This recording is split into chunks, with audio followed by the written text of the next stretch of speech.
السلام علیکم ورحمۃ اللہ وبرکاتہ۔ عزیز طالبات، امید ہے آپ سب خیر و عافیت کے ساتھ ہوں گے۔ آج ہم جامع ترمذی جلد دوم کا سبق نمبر 85 پڑھیں گے۔ باب ومن سورۃ سبا۔ اللہم صلی علی محمد وعلی آل محمد کما صلیت علی ابراہیم وعلی آل ابراہیم انک حمید مجید۔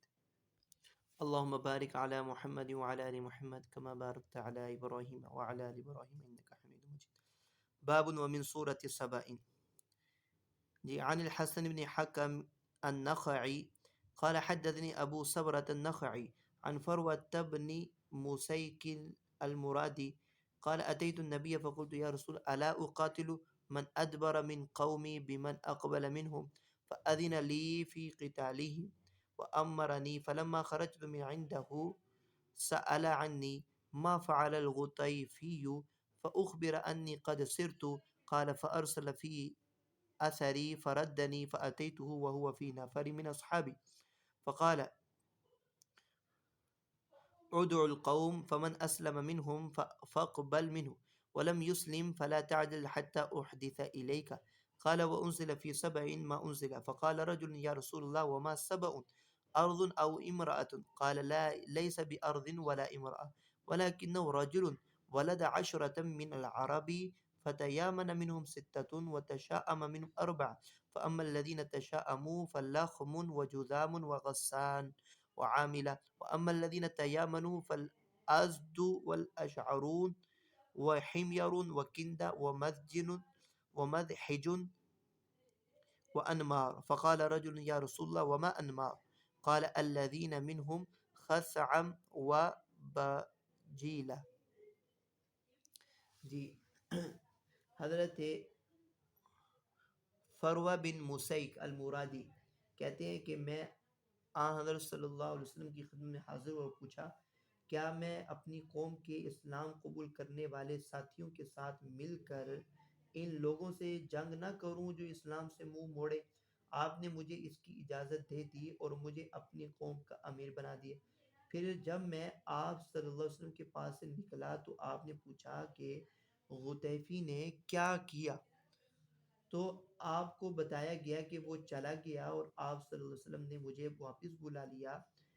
جب میں آپ کے پاس پہنچا تو کچھ صحابہ بیٹھے ہوئے تھے۔ آپ نے حکم دیا کہ لوگوں کو اسلام کی دعوت دو، جو لوگ اسلام لے آئیں انہیں قبول کر لو اور جو نہ لائیں ان کے متعلق جلدی نہ کرو یہاں تک کہ میں دوسرا حکم دوں۔ راوی کہتے ہیں کہ سبا کی کیفیت اس وقت تک نازل ہو چکی تھی۔ ایک شخص نے پوچھا یا رسول اللہ یہ سبا کیا ہے، کوئی عورت ہے یا کوئی زمین؟ آپ نے فرمایا نہ زمین ہے نہ عورت ہے بلکہ یہ عرب کا ایک آدمی ہے، ولد 10 من العرب، کہ جس کے 10 بیٹے تھے جن میں سے 6 کو اس نے مبارک جانا اور 4 کو منحوس۔ جنہیں منحوس جانا وہ یہ ہیں، جن کے نام یہ ہیں لخ، جذام، غسان، عاملہ، اور جنہیں مبارک جانا وہ یہ ہیں ازد، اشعرون، حمیر، کندہ، مذحج اور انمار۔ ایک شخص نے پوچھا انمار کون سا قبیلہ ہے؟ تو آپ نے فرمایا الذین منهم خثعم وبجیلہ، جس سے خثعم اور بجیلہ ہیں۔ عن ابي هريره عن النبي صلى الله عليه وسلم قال اذا قضى الله في السماء امرا ضربت الملائكه باجنحتها خضعانا لقولك ان سلسله على صفوان فاذا فزع عن قلوبهم قالوا ماذا قال ربكم قالوا الحق وهو العلي الكبير قال والشياطين بعضهم فوق بعض۔ حضرت ابو ہریرہ کہتے ہیں کہ رسول اللہ صلی اللہ علیہ وسلم فرمائے جب اللہ تعالیٰ آسمانوں میں کوئی حکم سناتے ہیں تو فرشتے گھبراہٹ کی وجہ سے اپنے پر مارتے ہیں، جس سے ایک زنجیر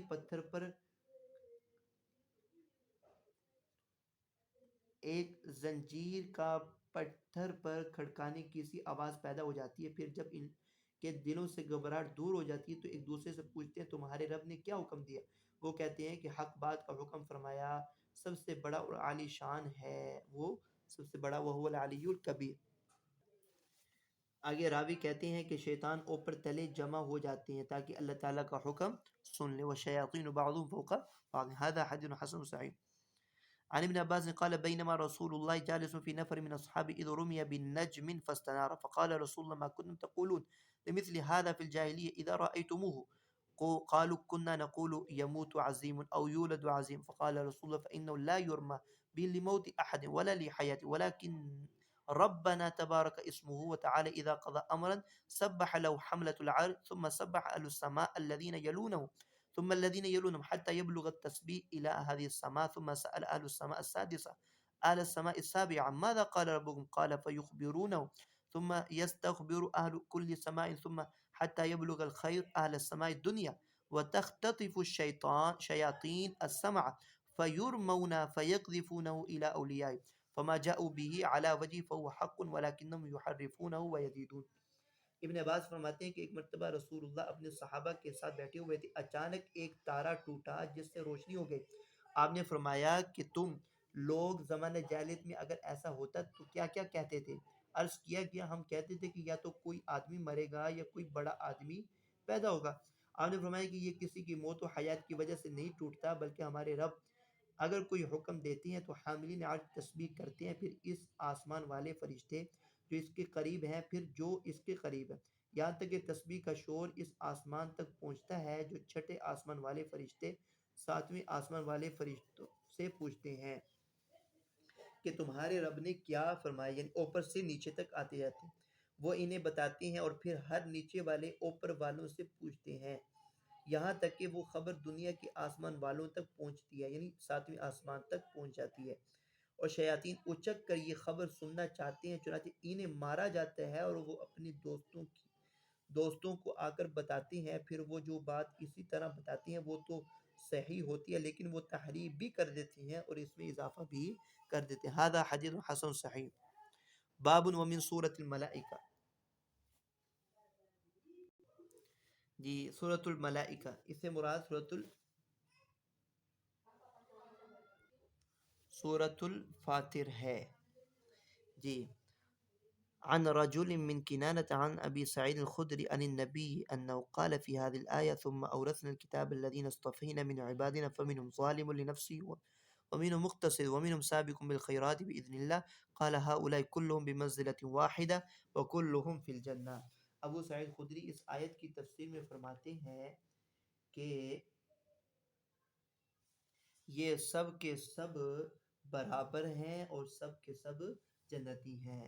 آیت کا ترجمہ یہ ہے کہ پھر ہم نے کتاب کا ان لوگوں کو وارث کیا جنہیں ہم نے اپنے بندوں میں سے منتخب کیا، ان میں سے بعض اپنے لیے ظالم بھی ہیں اور ان میں سے ایسے بھی ہیں جو متوسط ہیں، کچھ ایسے بھی ہیں جو اللہ کے حکم سے نیکیوں کے ساتھ آگے بڑھنے والے ہیں. باب من سورة ياسين عن أبي سفيان عن أبي نضر عن أبي سعيد الخدري قال كانت بنو سلمة في ناحية المدينة فأرادوا النقل إلى قرب المسجد فنزلت هذه الآية إنا نحن نحيي الموتى ونكتب ما قدموا وآثارهم فقال رسول إن آثاركم تكتب فلا تنتقلوا.